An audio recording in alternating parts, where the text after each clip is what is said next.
What is going on, guys? Craig 1287 here, bringing you some Battlefield 4 gameplay. This time I'm going to be rocking out some Guilin Peaks 64-man Conquest Large. I typically stay away from 64-man just because the what results can be very chaotic, and you get a lot of rooftop-y type of people. In this case, what happens in this round, they use the helicopter, the transport chopper, to fly and parachute out onto the actual peaks of Guilin Peaks, or whatever you want to call it. They're stuck in the foliage. You can't really see them. It's a really cheesy tactic. Spoiler alert, the team loses.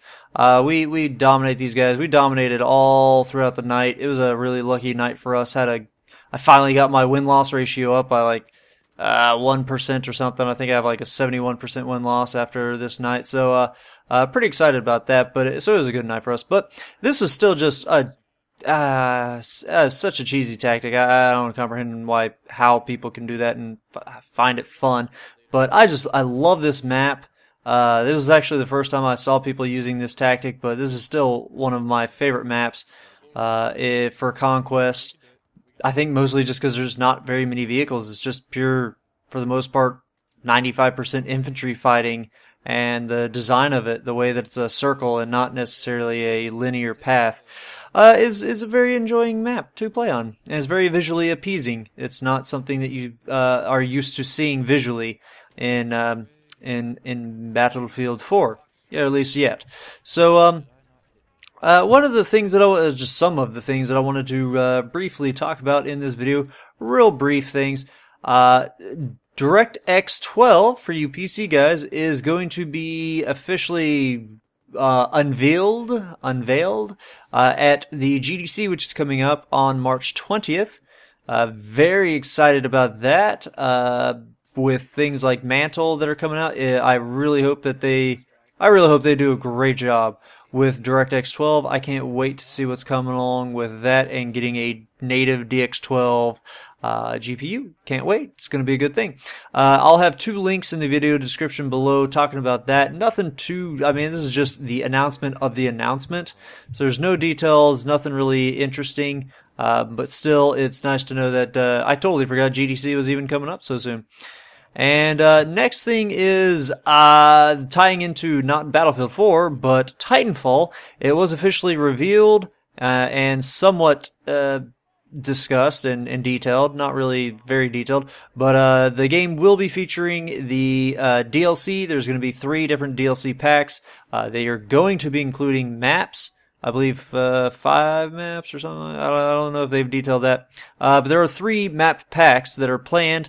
They said in the article that I've linked in the video description that other detail has yet to be revealed, so they might come out with new vehicles or Titans or weapons and perks and things like that, which they probably will. But they said that they will be discussing that at a later time when it gets closer to the release of those. And there is a season pass where you can get all 3 of them and save $5.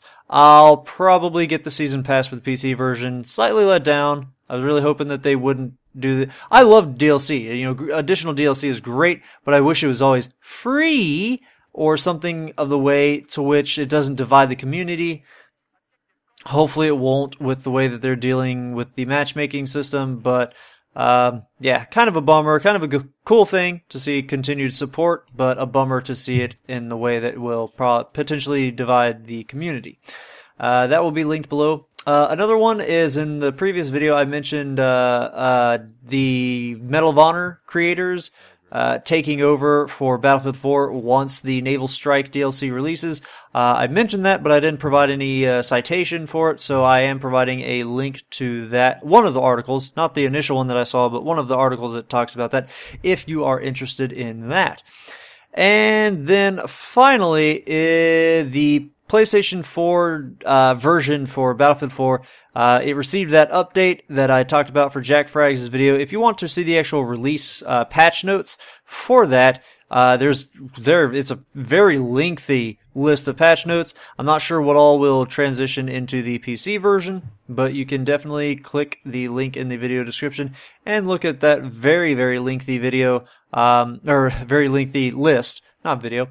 It's another, I keep doing this. I always do these commentaries for my videos late at night after I've gamed a whole bunch with the TG guys, and it's 2 a.m. and one day I'll get on a normal sleep schedule and actually wake up at a normal time and go to sleep not at like 5 a.m. or something like that, doing commentaries and editing. But I also wanted to mention I will be going out to Vegas soon.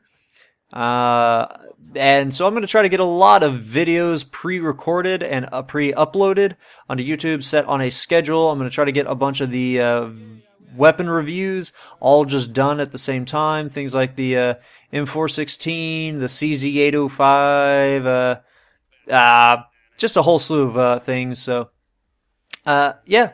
Hope you guys enjoyed the gameplay going on there in the background. Have a good one. Ta-da.